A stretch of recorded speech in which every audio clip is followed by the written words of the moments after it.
The Toyota CHR key fob from 28 to 2022 models requires a CR2032 battery. Ensure you use a lithium-based CR2032. Alkaline batteries can cause corrosion.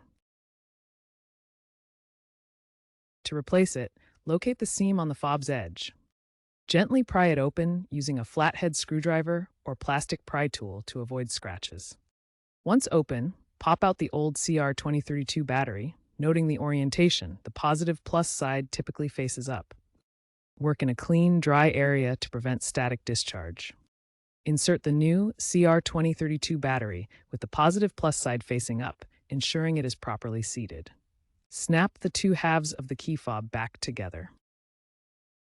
Test the fob by pressing the lock and unlock buttons to verify functionality. If it doesn't work, try reprogramming by holding the lock and unlock buttons simultaneously for 5 seconds. Remember to recycle the old battery at a designated e-waste center.